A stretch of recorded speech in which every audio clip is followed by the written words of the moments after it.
Good morning, everyone. For those on East Coast, good afternoon. So today we will talk about how to expand some simple sentences. So recall that in the last two lectures, we have already learned 7 patterns of simple sentences. There are more. So we will continue to add more simple sentences. Actually, we'll add 4 more.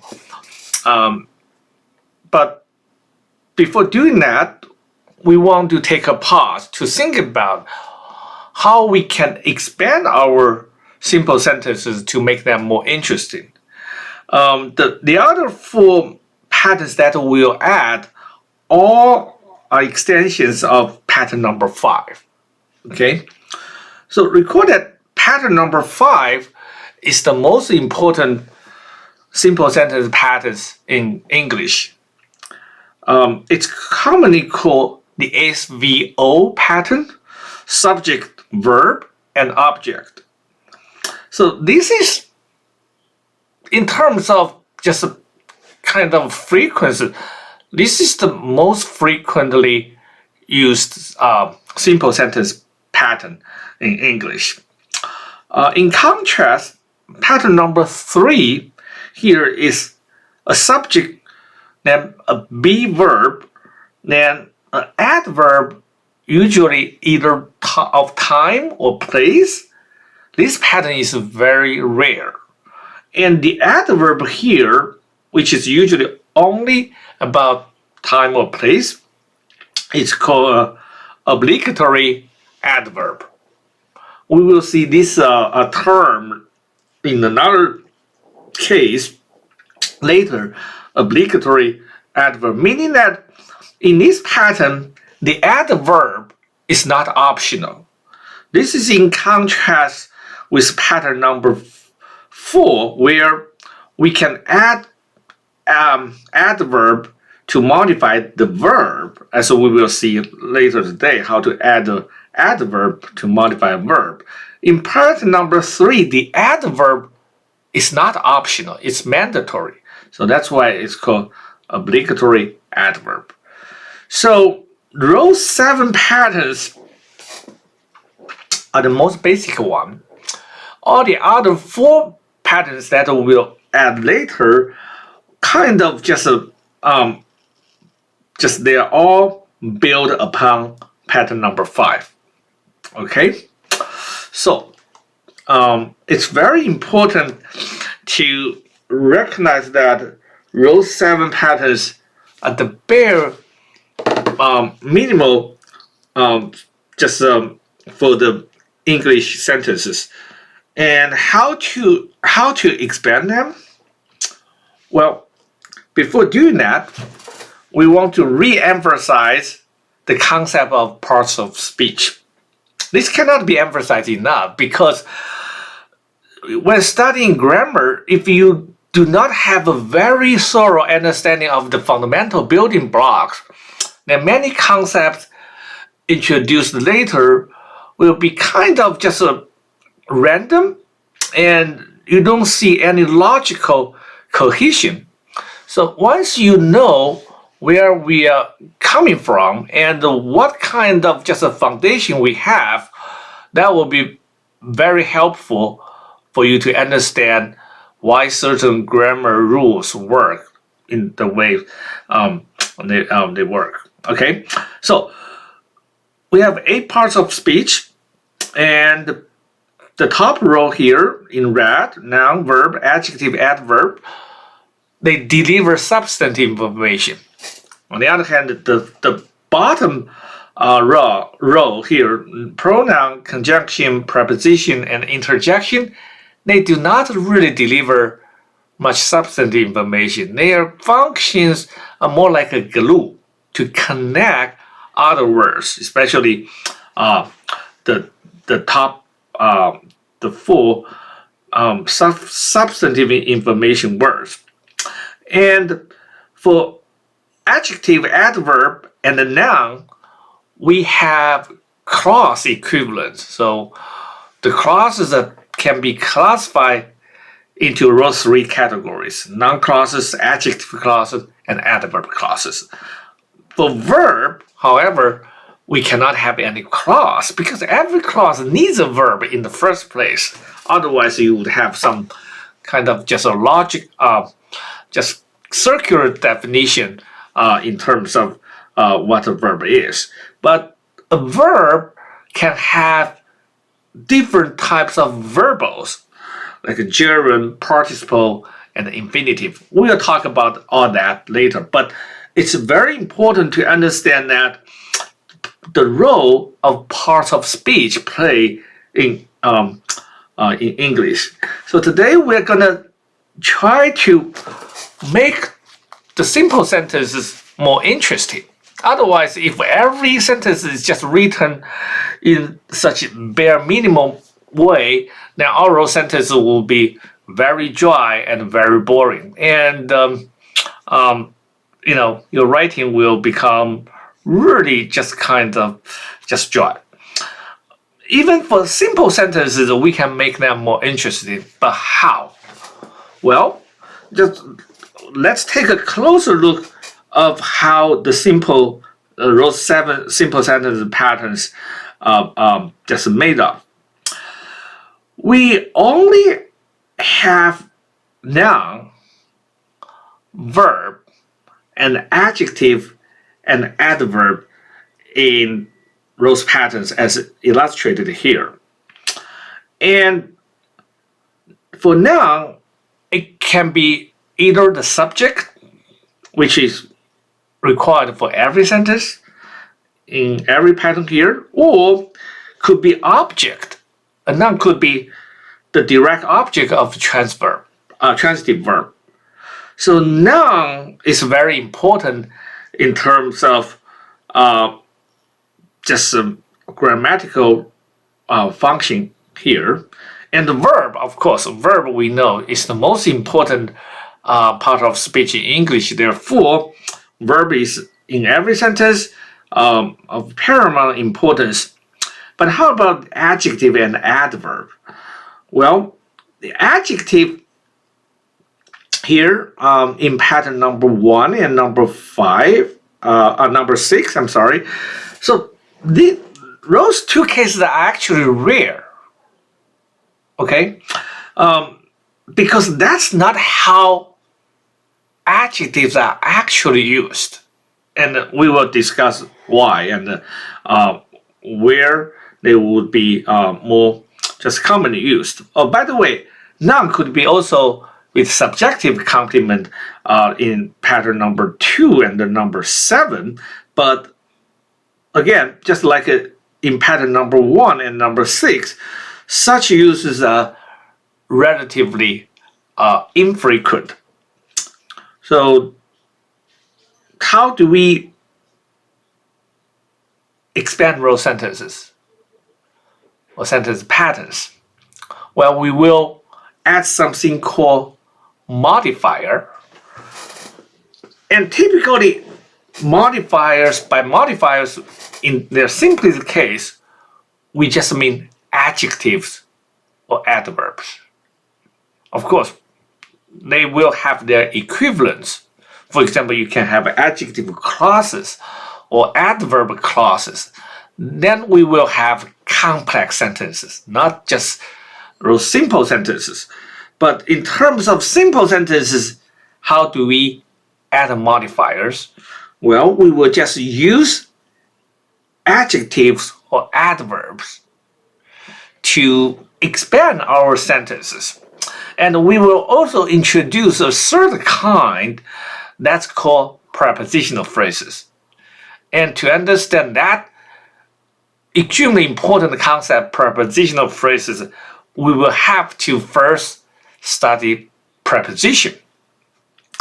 It's interesting. When I studied English grammar, just English in general, 30-some years ago, somehow this concept, prepositional phrases, were never just kind of systematically taught or discussed. just in our English education. I have no idea why, but many years later I realized that prepositional phrases, understanding its just grammatical equivalence to just adjective or adverb is just so important.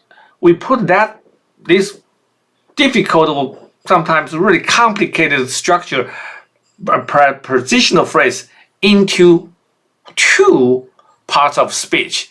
That dramatically reduce the just the complexity of prepositional phrase, as we will see today. So if you look at this just list of the 7 patterns, you may wonder where or how we can add adjectives or adverbs.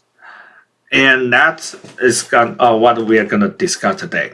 Okay, so what are the candidates to be modified? Well, in those 7 patterns, we have nouns, right? Subject or subjective complement or direct object. We have verbs, either the be verb or action verb or linking verb. And we do have adjective in pattern number 1 and the number 6 as subjective complement. So those 3 are primary candidates for words that can be modified. And we also have this is not very common, we do have adverb in pattern number 3. So we only have those just a noun, verb, adjective, and adverb. But we don't have anything else. We don't have preposition, conjunction. And those cannot be modified because those words, conjunction, preposition, they are glue words just by themselves. So logically, you will see later, they cannot be somehow directly modified. Pronoun, on the other hand, is kind of strange because pronoun is just a nickname or pointer to a noun. So in that sense, pronoun is almost like just a noun in many ways. So in that sense, it can be modified.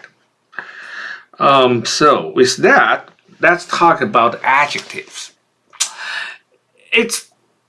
I read a grammar book saying that it's a college level grammar book.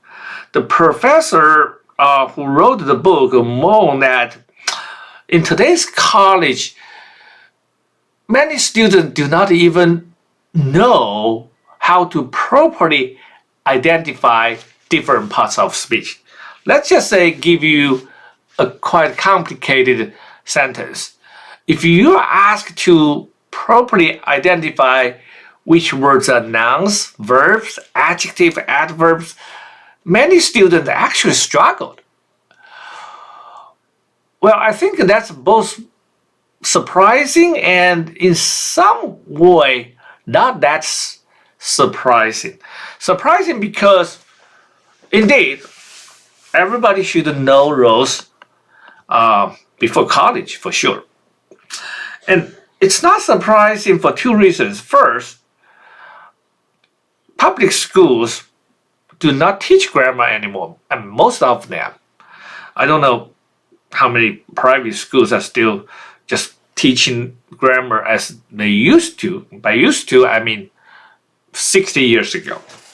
But even when they teach grammar, but somehow this part of speech concept, in my opinion, were not properly introduced because they're kind of just introduced in isolation. And today we will see how adjectives should be identified in terms of understanding what they do first. Okay, if you don't understand what adjectives do, then it would not be too surprising that you have difficulty to properly identify them in a sentence. So what exactly do adjectives do? Well, essentially, an adjective only does one thing. That is, modifies a noun or noun equivalent. Sometimes could be a pronoun. This is actually very easy to follow rule, and I would say this is a golden rule. So essentially, an adjective only does one thing. That is, in certain way, modifies a noun. And in most cases, that certain way is very specific. So let's take a look at how we can categorize adjectives. Typically, adjectives modifies a noun and directly modifies a noun. That means that an adjective will be used right in front of a noun. And it has certain just ways. Say, like I say, I like my car. Here, my is an adjective. Actually, it's close to a pronoun, but it's an adjective. This is called possessive adjective. Also, in some grammar books, they kind of reluctantly put into the pronoun category, but logically, my is an adjective because it modifies a noun. Okay, it tells which one. So this is called possessive adjective. We have not talked about anything about possessive yet, but just take the face value here. So here, my is a possessive adjective because it's just logically like any other adjective modifying car. This is an expensive car. This is a powerful car, and this is my car. So logically, it just modifies car, and here it's in the possessive sense. This is my car, and it also tells which one. She wants that car. Okay, maybe she's at a car rental or at a car dealership. She wants that car. That here is also an adjective because it just tells which car. And this type of adjective is called demonstrative adjective. But there are not that many demonstrative adjectives at all. Actually, the most common ones are only 4. This, that, this, those. So the second, the last 2 are just plural forms of the first 2. So you can just think about this and that. It's just kind of pointing. So that's why it's called demonstrative adjective. Okay, but in this case, again, tells which car. Okay, this is a longer sentence. Sarah ordered. Oops, there's a grammar problem here. I think this is A because in the last minute I changed this to a cheese. Originally it was a word need and. So okay, so this is a longer sentence. Sarah ordered cheese pizza to be delivered in an hour for a friend of hers. So you see that we have 3 blue highlighted words here. And what are they? They are all articles. Articles actually, in some grammar books, especially in the old ones from UK, they have a totally separate part of speech for just articles. Articles all by themselves could be in a different category of words, but that's weird. And to be perfectly honest with you, that's what we were taught 35 years ago back in China because we adopt the British English system. So they also put some just numbers, whether it's a cardinal, ordinal, numbers could be in the different parts of speech. So they say there are 10 parts of speech. But here in America, we don't do that. we just treat articles because you essentially only have two articles, right? A or an or the. Indefinite or there, you only have two articles, so why do you make them a totally different category? That would be kind of just very inefficient. So here we say the two articles are both special adjectives, okay? Because in a sense, it's true, they both modify a noun and tell us kind of which one. If it's just a there, we know exactly which one. If we is a, then we just refer to that noun in general. So Sarah ordered cheese pizza. This is a special case. We'll talk about it in a minute. But for now, you understand this article a modifies pizza, not cheese. And an hour, a friend, all those just cases where we tell just about an hour or friend, a pizza. So what is so special with cheese here? Cheese actually is a noun, but it's used as an adjective.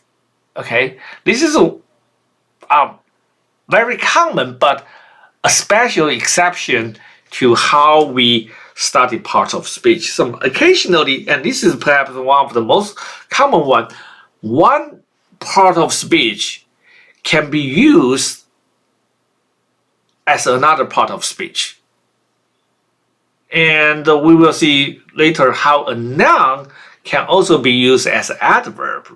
But using a noun as an adjective is quite common. So you will see a lot of just those so-called noun phrases where in a long phrase, you have multiple modifiers modifying the final head word noun.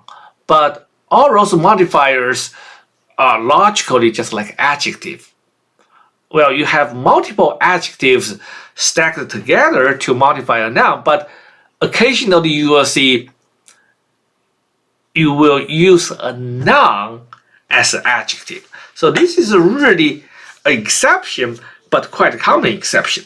So we say a cheese pizza, cheese modifying pizza, but cheese is a noun, not adjective. But if we do sentence diagramming, we will put cheese as a modifier, just like any other adjective. Okay, so this is exception. Don't think this is generally cheese is adjective. So how many? Well, we talk about numbers, right? We just talk about numbers. I need no excuses. So here, no meaning nothing, right? Just no here is an adjective. He drank 3 cups of tea. So here, 3 modifies cups. Okay, tells how many cups. And this kind of just, it's a little bit surprising because you would feel that almost is like an adverb. But in English, many words can have more than one part of speech associated with them. So here, almost is actually an adjective. Why? Because everyone here is a pronoun, okay? In what we call indefinite pronoun. But everyone is logically just like a noun. And it's being modified by almost. But only adjective can modify a noun. Therefore, almost here is actually an adjective. That sounds weird because we just reason backwards. Because everyone logically is a noun here, and it's being modified by almost. So almost here is an adjective, not an adverb. But in most other uses of almost, it's used as an adverb. So here, almost everyone arrived on time. Well, The most common adjectives, however, is what kind. It gives a descriptive account about a noun. Okay. They chose a purple carpet for the Victorian house. So those two adjectives are actually the most common ones. A purple carpet, we tell about the property or just characteristics about this noun, carpet. In this case, what color? So still generally, what kind? The Victorian house, here Victorian, it's a special, just an adjective, but it's an adjective. So it tells what type of house. We could also say the big house, the expensive house, beautiful house, just a weird house, whatever. All those adjectives are of the same nature here, telling what kind. So this is the most common way to use an adjective. Directly in front of a noun, modifies a noun, and tells kind of just property or characteristics about the noun. Okay, so of course this characterization of adjectives are kind of just at a high level. There are many subtle just cases where you cannot easily put an adjective into those categories, but they just give you an idea how adjectives should work. But you notice that in all those cases, the adjective is right in front of a noun. And that brings up the next question. Place of adjectives. Well, when we talk about adjective, usually you really mean a single word adjective. That's the most common one. That's how you look up a dictionary. You see a lot of adjectives and they're just listed as one word, right? So single word adjectives almost always, here almost is an adverb, okay? Almost always occur in one of two places in the sentence. Okay, this is a kind of not, I would say it's not a golden rule because there are exceptions, but it's almost like a silver rule. So one of two places. One is either before the noun pronoun being modified. This is called attributive. It gives an attribute to the noun, and that's what we just saw. It's right before the noun. Okay, it's just right there in front of it to give it an attribute. The red scarf is in the closet, right? The red scarf tells the color of the scarf. Or the position could be after be or linking verb. And that's what we said in pattern number 1 and number 6. Whether it's a be verb or linking verb, logically very similar. This tells a property or attribute about the subject. That's why it's after the linking verb. We discussed about that. So this is another major use of adjectives. It describes the subject in pattern 1 and pattern 6. So this is called predicative adjective. Well, generally it's just a subjective complement, but understand this particular subjective complement is not a noun, it's an adjective. Okay, so this is the second most common way of using an adjective. So this is a silver rule. Most of adjectives will only be used in one of those two ways. But there are exceptions because this is not a golden rule.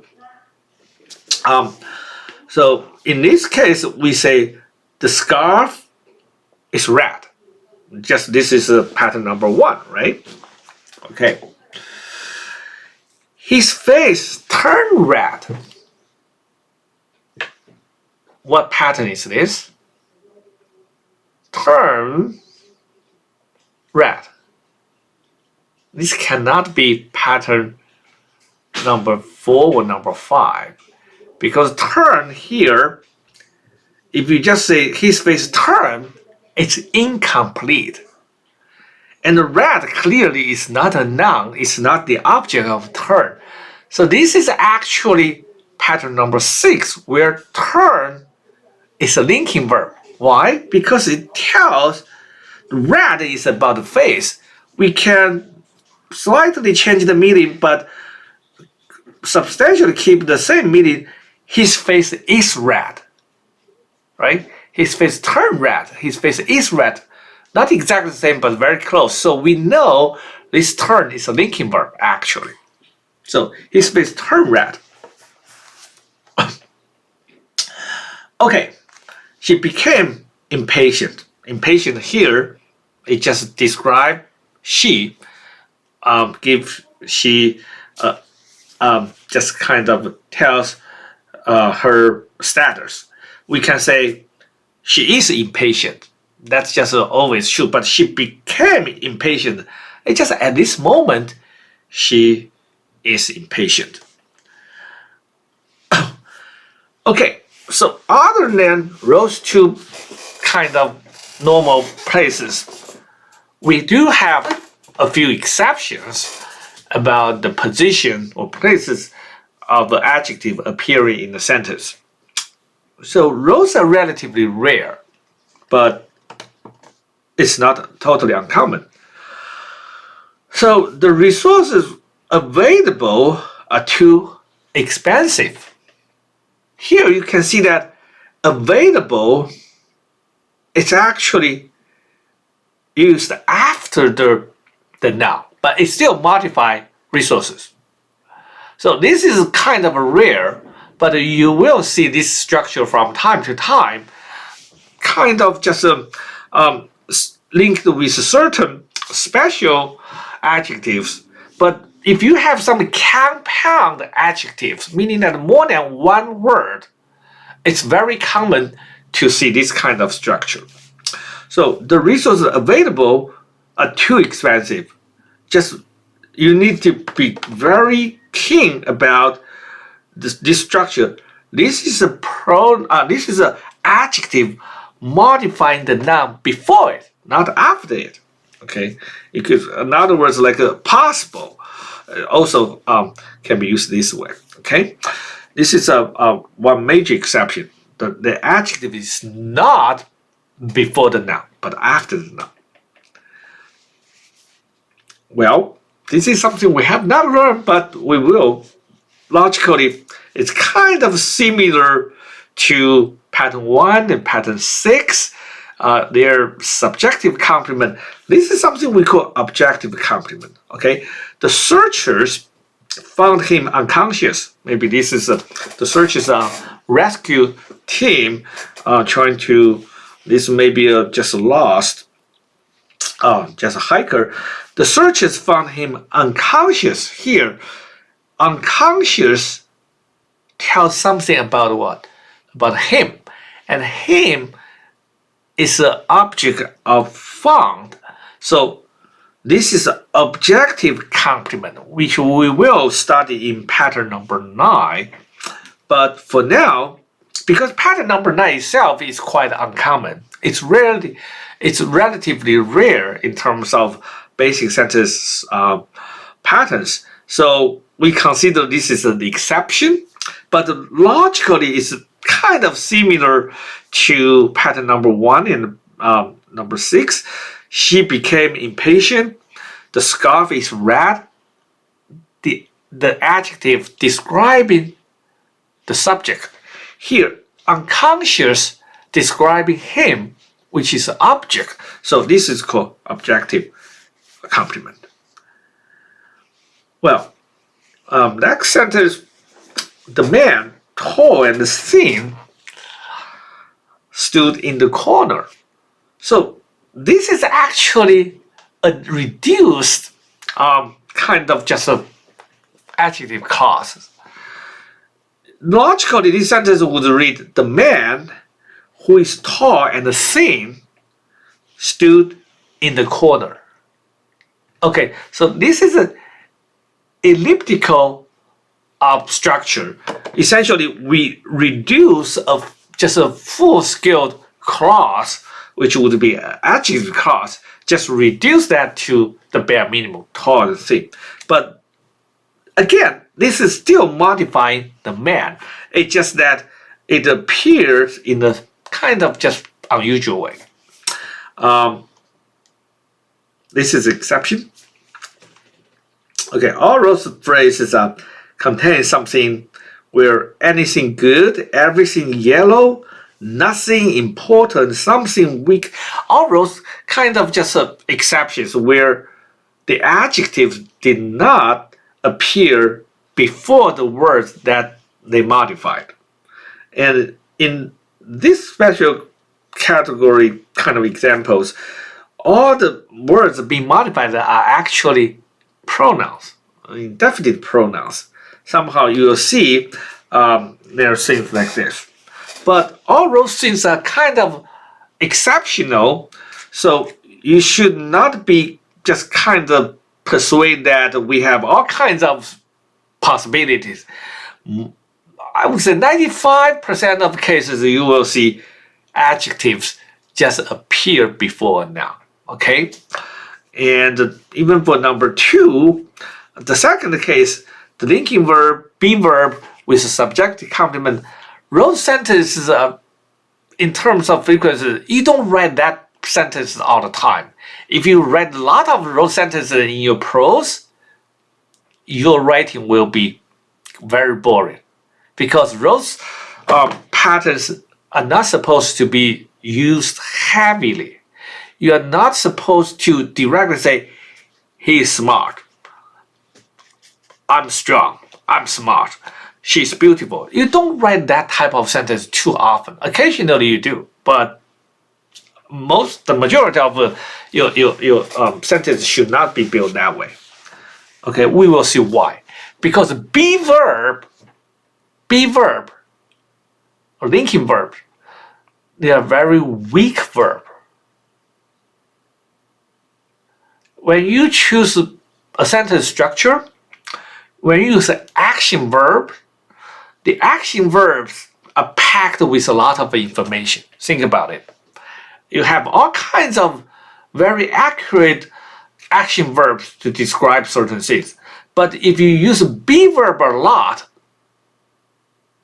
you can see why your writing will become weak. Because now you have to rely on adjectives to deliver the actual information. Because be verb is just a be verb. It does not have much real, just a meaning there. So in that sense, if you use too many pattern 1 sentences, your writing will become very weak. Okay? So this is once you understand where adjectives can work, then you should be able to identify adjectives in sentences relatively easily. On the other hand, if you don't understand how they work, it won't be surprising that you cannot properly identify adjectives. So I think adjectives actually are quite easy to understand, because rules about them very easy. They only do one thing, modify a noun. But the particular context can be different, but essentially, logically, they only modify nouns. Okay? So the next one, adverb. This will be much more kind of just complicated, because adverbs are very just versatile, because they can modify 3 things. Single verb, adverb, but logically other equivalent as well. Adverbs can modify verb, adjective, and another adverb. So essentially they can modify everything except for noun. Noun is only modified by adjectives. This is a clear cut between the two, okay? So they don't come crossover. Adjective, on the other hand, cannot modify adverb, cannot modify another adjective, cannot modify another adverb. If you see a structure where you have multiple, a big, wide, expensive house, you have multiple adjectives stacked together, but big does not modify wide, wide does not modify expensive. They are all modifying the last word, which is a noun. So you cannot use an adjective to modify another adjective. On the other hand, adverb does not modify any noun. It cannot modify a noun, okay, period. An adverb cannot modify a noun, but it can modify all the other three type of major substantive information words. It can modify a verb, adjective, or another adverb. Okay, so that's why adverbs are so kind of flexible. Okay, she smiled discreetly. So here, this is which pattern? This is pattern number 2. Because we have subject she and the intransitive verb smile here. Smile does not have any object, so it's an intransitive verb. But this discreetly, which is an adverb, this is optional. You can just say she smiled, but you want to add a little bit more information to smile. In which way she smiled? So when you add this adverb discreetly, the information becomes much richer. We tell the manner in which she smiled discreetly. So discreetly here clearly is an adverb. Why? Because it modifies the verb. It must be an adverb. Okay, she is quite discreet. Here, quite is modifying discreet, which is an adjective. Why? Why this is an adjective? Because this must be adjective, because this is a pattern. Which pattern? Pattern number 1. She is what? She's discreet. Discreet is a subjective complement here, modifying the subject she, and quite modifies discreet. So quite must be an adverb, because only an adverb can modify an adjective. Okay. She smiled very discreetly. Okay, this is the extension of the first example above, but we add a kind of strengthen the discreetly. We already say she smiled discreetly, but we want to add a certain degree to discreetly, so we use the adverb very to modify already an adverb. So this is an adverb modifying another adverb. Okay?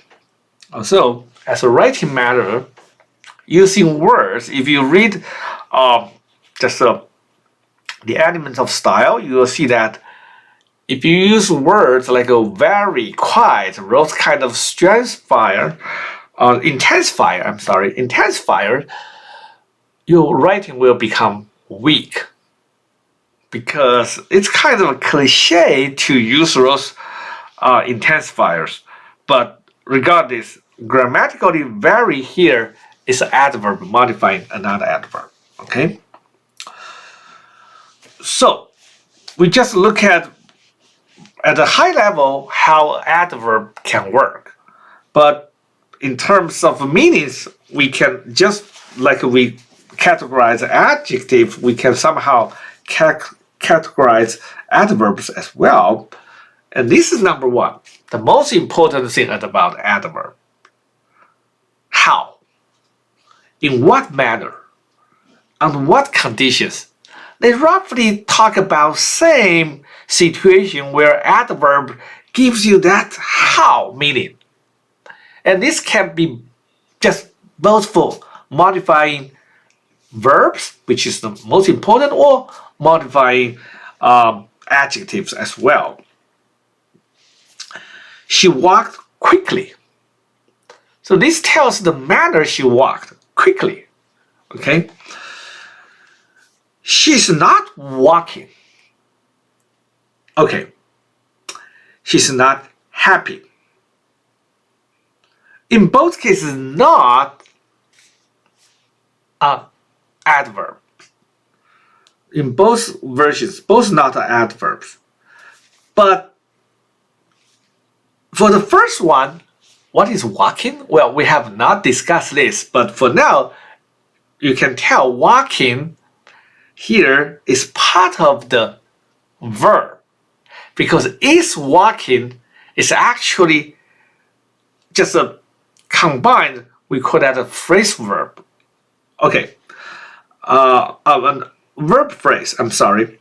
So not walking is actually modifying walking. Not happy, not, it's just modifying happy. So both are adverbs, but one modifying a verb and the other modifying an adjective. Well, when? Well, that's very common. She walked yesterday.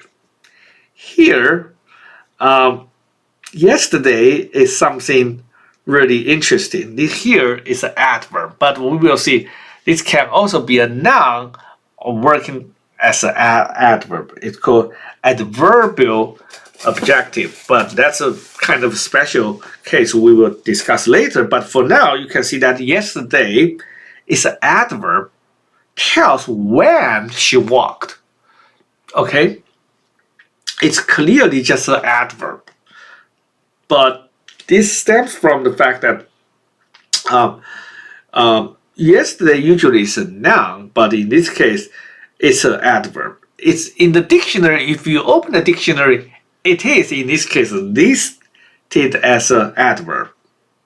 But when we talk about adverbial objective, it's actually listed as a noun. Okay, so tells when, where she walked here. So this is another just kind of logically parallel to when, where, just time and space. So this is another adverb, just to tell where. So how is the most important category for adverbs. That's just how it works.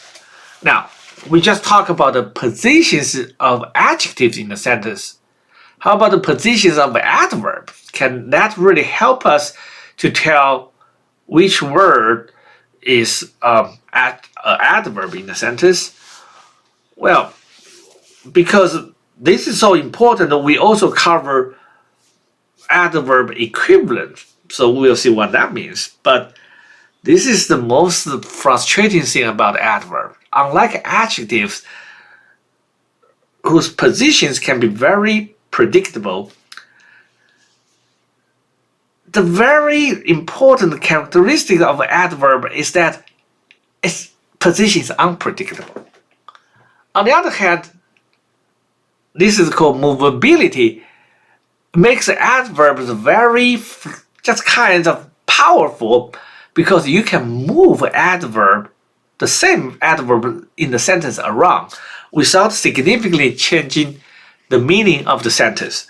It's so flexible that you can really just play with it. So she walked quickly. She quickly walked. The two versions almost no difference. They talk about the same thing. So you can see this quickly can both appear after walked or before walked. The meaning pretty much the same. Okay? She walked yesterday. Yesterday she walked. Well, the second version you don't write that or you don't see that often, but grammatically this is not only correct, but it also means exactly the same thing. Yesterday she walked. She walked to improve her health. To improve her health, she walked. So we are not talking about single word adverb anymore.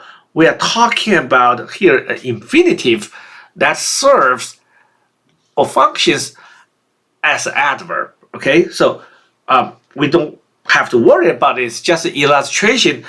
Not just adverb, they can move around. Their equivalent can also move around. So she walked to improve her health. But the same sentence can be stated as to improve her health, she walked. The only exception is that notice that we add a comma right after the second version infinitive. And that's an important topic in its own right. We'll talk about that later. But here, the takeaway is that this infinitive to improve her health, which serves as an adverb here in the sentence logically as an adverb, can be moved to the end of the sentence or to the beginning of the sentence. It's just like adverbs can be moved around. She walked because she enjoyed the exercise. Because she enjoyed the exercise, she walked. The same pattern. Now, it's not just an infinitive. This is a clause. This is a complex sentence. She walked because she enjoyed the exercise. We can move the whole dependent clause to the very beginning of the sentence. So because she enjoyed the exercise, she walked. So once again, you see that adverb or adverb equivalent are very flexible in terms of their position within the sentence. Okay, this is perhaps the single most important property about adverbs. They can move. Does that mean that you can move them freely?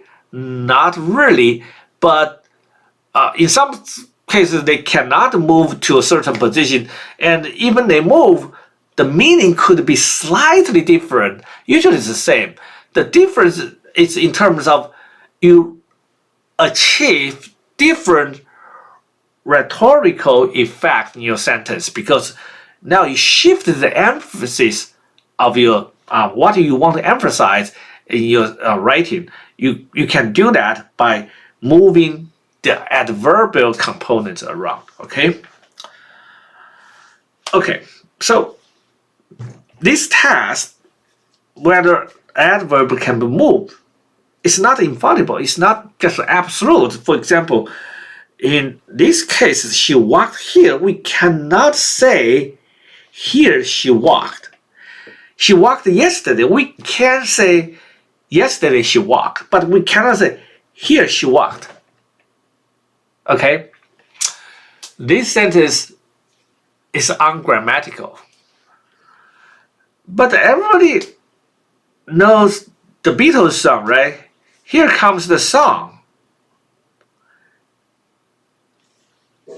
George Harrison's just a famous song.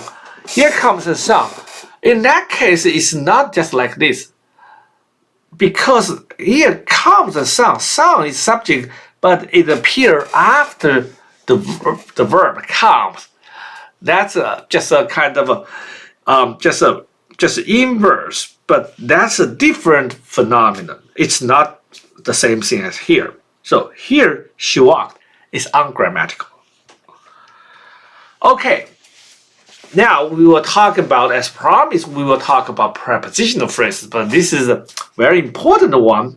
We may run out of time. We only have 6 minutes, but I will try to finish, okay? Because this is so important. And ask your parents, because most of you guys are ABCs, ask your parents if they learn this during their school years, whether prepositions were difficult for them to use and understand. And more importantly, ask whether they learn prepositional phrase in terms of parts of speech. Excuse me. So we will not try to discuss prepositions very extensively today, but we will try to use it to directly jump into prepositional phrase. What is a preposition? A preposition is a glue word. We already know that. It does not really provide much substantive information.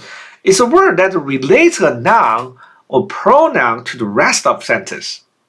But this is a very difficult definition. We really don't know what that relates a noun or pronoun to the rest of the sentence. If you open the conventional, just a typical grammar book, you will see a lot of definitions similar to this. But it does not give you very clear understanding or just an explanation how a preposition should work. Actually, prepositions are very easy to learn because by themselves, preposition is even more predictable than adjectives. A preposition always needs an object. If you have a preposition that does not have an object, then it's not a preposition, because this is the golden rule, not just a golden rule, probably a platinum rule. A preposition must be followed by an object. Okay? And what kind of object? Logically, it must be a noun. Here, pronoun is just a noun equivalent, so it could be a pronoun. But other than that, it must be a noun equivalent. Can it be gerund? Yes, but we will learn that later. But important is that a preposition must have an object, and the object can only be served by a noun or noun equivalent. So this is a golden rule about preposition. Okay? So it needs an object, and that object must be a noun or noun equivalent. Okay? So let's finish this sentence. I walked the door. What did we miss here? We miss a preposition. Because door cannot be the object of walked, right? You cannot walk door, so it cannot be directly there. So you cannot add an adverb here. This is a preposition that is missed. But what kind of preposition can we put in? A lot. It can be almost like anything. It depends on what you want to say. The meaning will be different. So you can walk into the door, you can walk behind the door. I don't know, I have no idea why you want to walk behind the door, what you're trying to say, but certainly it can happen, and then that would be grammatically just absolutely correct. You can walk out the door. You can walk around the door. Why you walk around the door? Again, I have no idea. Maybe you are trying to solve a mathematical problem. You walk around the door, just like spinning around. Well, it doesn't matter. All those prepositions will work. Okay? It just gives the sentence different meanings. But the point here is that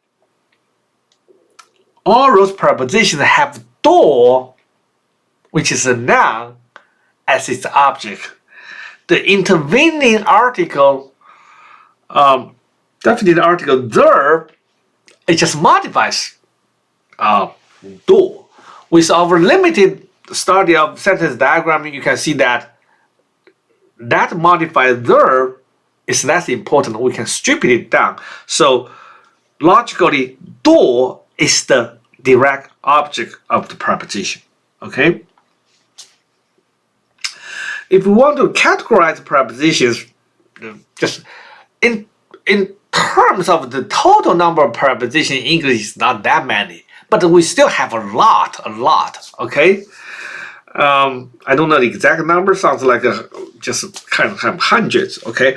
So, because you have some compound preposition, more than one word, those will count as well.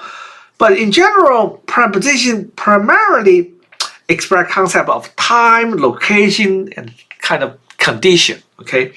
So we'll see. The student fell asleep during the class. During the class. During is a preposition here, and here it's referring to time, expressing concept of time during a certain time frame. The train arrived at the station. At the station. So this is about place, location. Pam married Paul despite his quick temper. yeah, person of bad temper, need just kind of temper management. But despite that, Pam married him. Is Pam a city woman? Could be.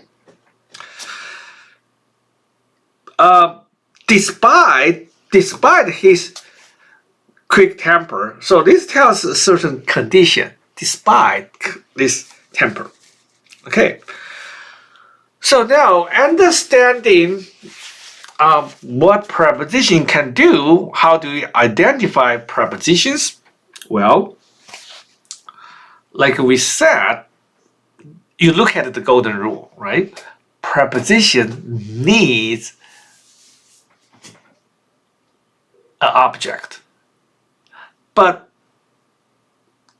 what happened with that? What does that mean? If your preposition is always combined with this object, then there must be something really interesting about this kind of just a teamwork. If a rule is just so specific that a preposition always needs an object, then this particular structure must be so special we need to give them together, give the two a unique term just to describe this phenomenon, right? So we call that a prepositional phrase, okay? So when you see a word expressing time, location, or condition that is followed by a noun or pronoun, that preposition plus its object, we call this combination a prepositional phrase. Okay, prepositional phrase. In English, we have some different other phrases as well. Phrase is something somewhere between a word and a clause. It's not a full clause, but it's more than a word or a group of words expressing some. We have a noun phrase, verb phrase, and here is a very unique structure called prepositional phrase. Okay, it's very important to understand what is a preposition phrase and what it does. It only does two things. Well, here's a list of some of the prepositions, but you can see that there are many more, of course. But some of them just rarely you have more than one word, like instead of, but because of, and so on, according to. Sometimes you can even have three words that combine, just in front of. Okay, that's just more than one word, but those are very typical prepositions. But when you have a prepositional phrase, this is another golden rule. Almost, well, not pure gold, okay, but still golden. Okay. Almost every prepositional phrase, once you identify that, you identify preposition, its object, that's a prepositional phrase, it acts as either an adjective, logically as an adjective. You know, what is the adjective for adjective? If we call adjective as a noun, adjective is a noun, conceptually it's a noun, what would be an adjective word modifying that adjective as a noun? It's called adjectival. So here in blue, this is describing a word that is adjective in nature. We call that adjectival. So a prepositional phrase will be either an adjective or adverb, and the corresponding adjective or adverb is called adverbial. So in other words, a prepositional phrase conceptually will function as either an adjective, and in that case we call that adjectival, or as an adverb, we call that adverbial. This is almost always true, okay? So to me, it's a golden enough. Well, we already learned the noun or pronoun, that is the object of the preposition. We already see that. But when we diagram a sentence, when you have a long sentences, more likely than not, you will have a lot of prepositional phrases somehow in the sentence. It's very rare you don't see any prepositional phrases at all. So how can we quickly identify the subject and the main verb, which are the backbone of the sentences? And all those 7 patterns we talk about, simple sentences talk about subject and verb. Those are most important things, right? And we barely see anything else except maybe object, subjective complement, but that's the bare minimum. Today we are learning how to expand those things, right? We can use adjectives to modify a noun, which could be both subject and object. We can use adverb to modify a verb, which you can add many. So quickly your sentence will just kind of just explode into a very long, sometimes very bad sentences. And we are not talking about prepositional phrases. Prepositional phrases, by definition, you have at least 2 words. So that will make your sentence even longer. But in order to quickly locate or identify just a bare minimum backbone of the sentence, you want to, in your mind, you just get rid of all those prepositional phrases because they're either adjectival or adverbial. They do not constitute the backbone of the sentence. So if you remove them, your sentence will be shorter. You strip that down, and you can more quickly locate the most important information, which is subject and the main verb. Okay. For example, the catchphrase on the wall is inspirational. Where is the subject phrase? The catchphrase. Well, this also catchphrase should be 1 word, but here somehow it just appears 2 words. So some old spelling is just like that. But here the point is that on the wall. This is the prepositional phrase. On is a preposition, and wall is the object of a preposition.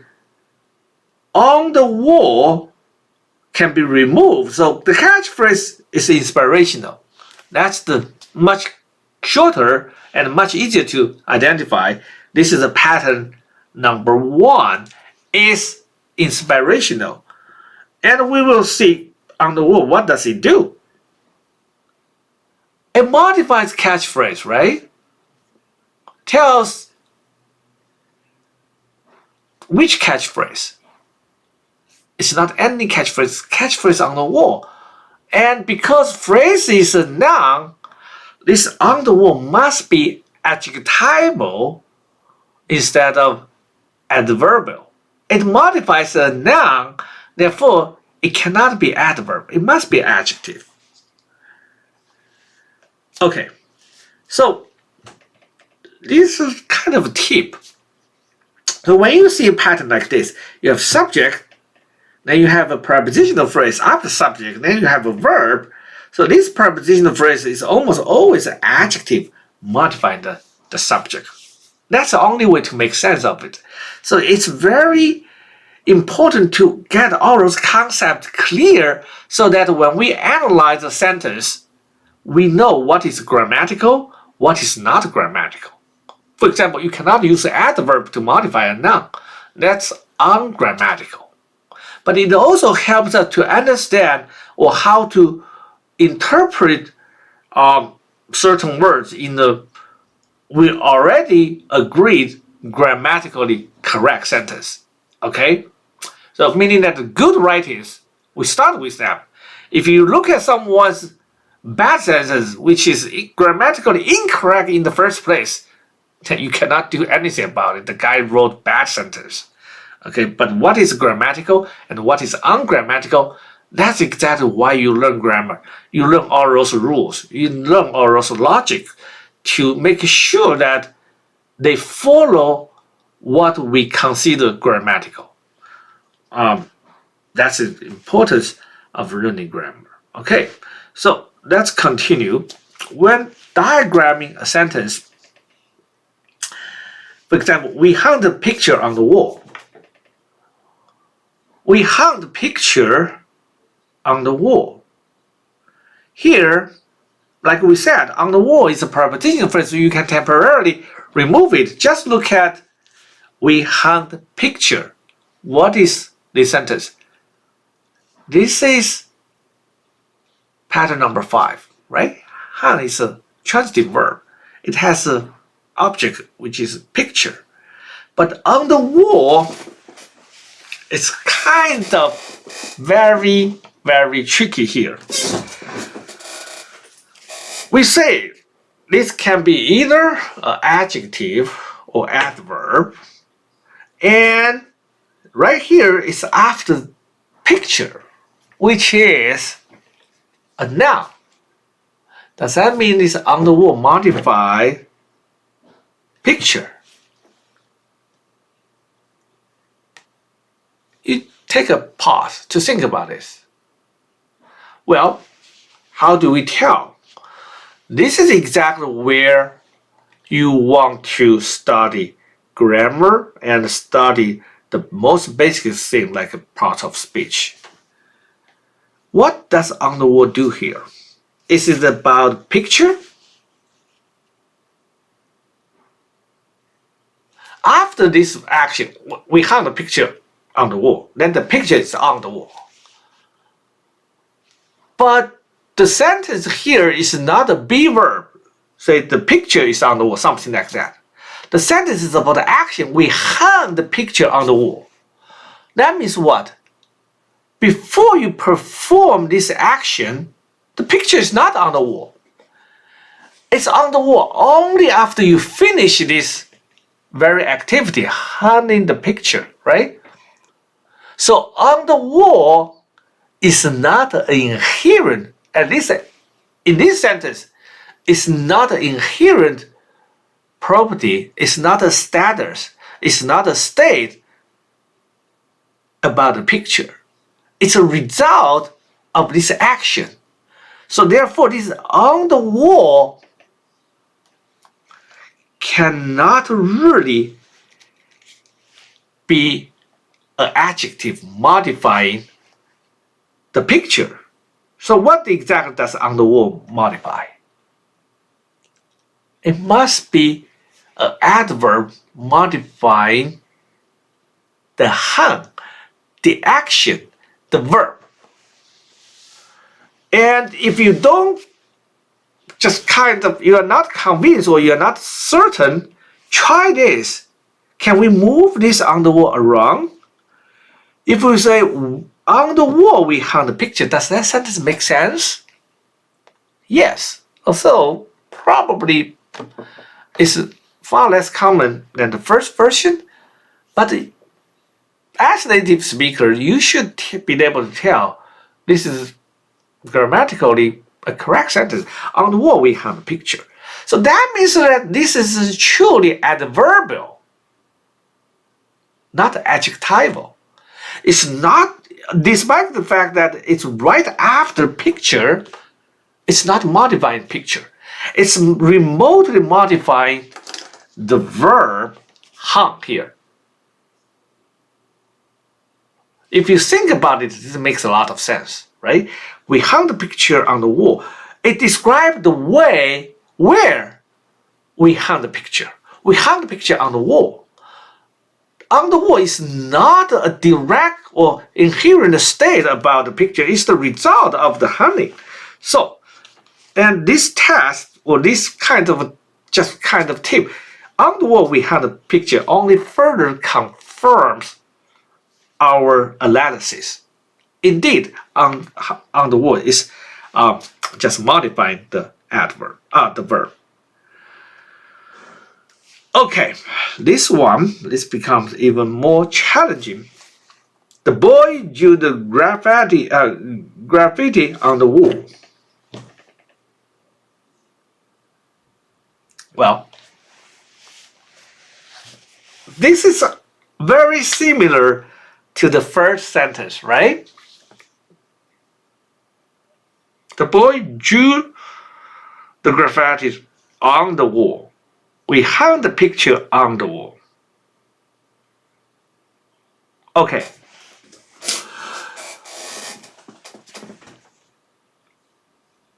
Take a pause. Is this adjectival or adverbial on the wall?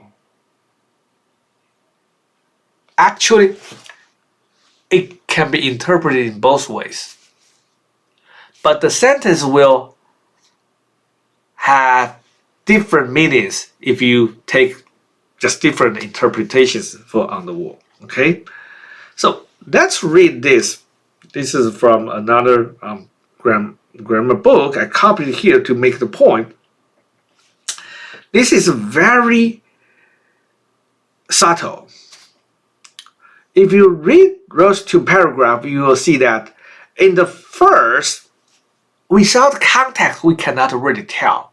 But with sufficient context information, the meaning of this on the wall will be self-explanatory.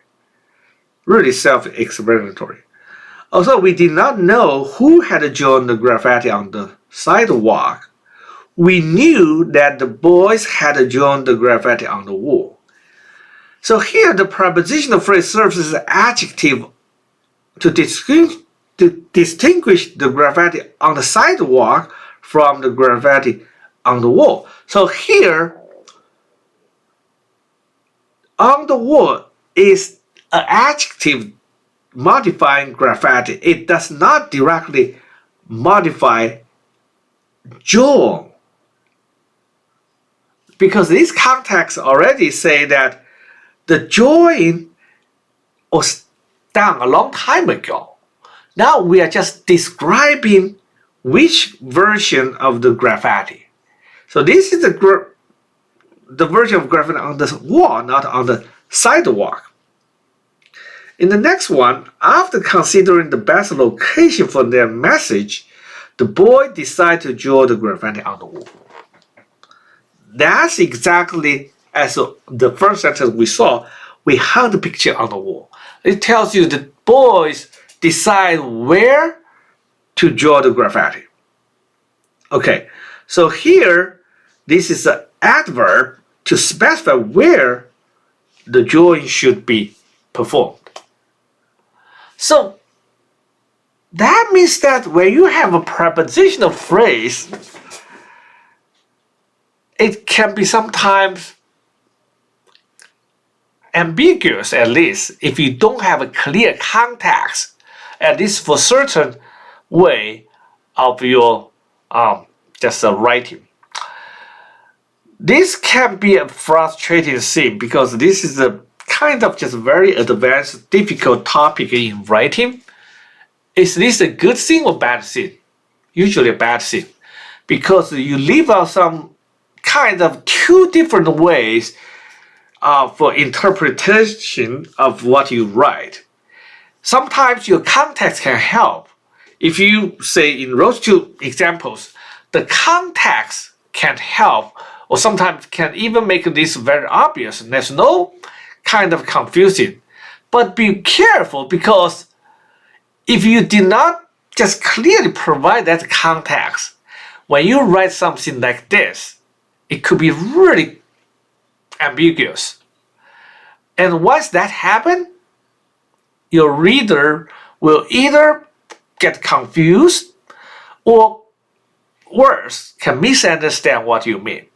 At the best, he will pause to think about what you mean, then get it clear. But even in that case, you significantly slow down your reader's reading. So that should be avoided. So context can help, but only if the context is good and clear.